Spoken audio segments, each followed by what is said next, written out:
আমরা এখন আছি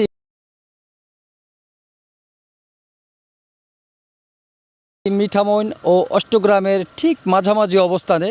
আমরা বর্তমানে রয়েছে একটি হাওরের মাঝখানে। আপনারা জানেন যে হাওর কিন্তু 6 মাস পানি নিচে তলিয়ে থাকে আর 6 মাস এভাবে থাকে, সবুজ শ্যামল চারিদিকে।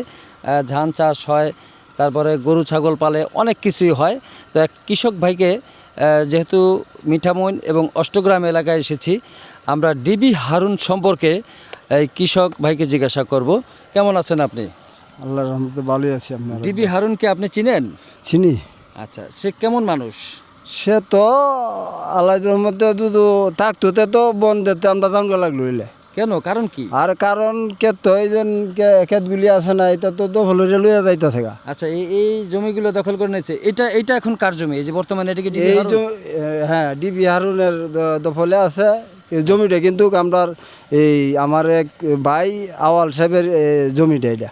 আচ্ছা, এটা কি জোর করে নিয়ে গেছে? জোর করে নিয়ে গেছে। তো কোনো টাকা পয়সা দেয় নাই? না, কোনো আচ্ছা, টাকা ঠিক পয়সা আছে। দিছে না। আচ্ছা, আমাদেরকে কি দেখাবেন জমিটা কত বড় বা কত কানি? তা আপনি একটু এই দিক দিয়ে গেলে দেখাই পারি। চলেন আমরা যাই। আমরা ডিবি হারুনের অনেক কুকর্ম সম্পর্কে আমরা ইদানিং আমরা বিভিন্ন টেলিভিশন চ্যানেল বা বিভিন্ন মিডিয়া থেকে জানতে পেরেছি। এখন আমরা সরজমিনে এসেছি ডিবি হারুন সম্পর্কে কিছু তথ্য নিতে। আসলে ডিবি হারুন কেমন ছিলেন?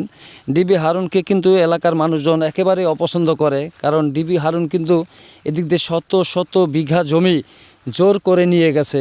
এই কৃষক ভাইয়ের মুখ থেকে শুনলেন, এই যে যে জমিটা দেখতে পাচ্ছেন, এই জমিটা পুরোটা, এই যে ব্রিজের নিচ দিয়ে দেখতে পাচ্ছেন পুরো জমিটা, মানে দু চোখ যতটুক যায় যা আছে সব ডিবি হারুন এগুলো নিয়ে গেছে। এগুলো কতখানি জমি হবে আঙ্কেল? বহুত, এই তো পুরাটা আমি কই থাকতাম না, তবে জমি বুধ 60-70 রানি ডিবি হারুনের তলে আছে। 60 থেকে 70 কানি জমি জমি হয়ে যাবে ডিবি হারুনের কাছে আছে। এখানকার কানি তো অনেক বড় নাকি? অনেক বড়, 100% কানি।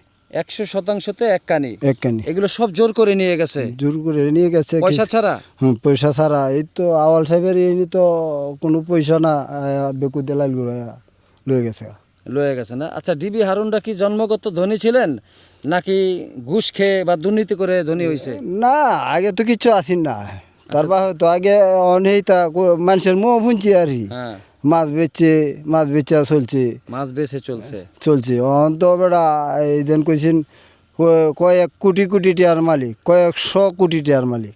আচ্ছা, একটা অফিসারের বেতন সর্বোচ্চ ধরে নিলাম 1 লাখ টাকাই হলো।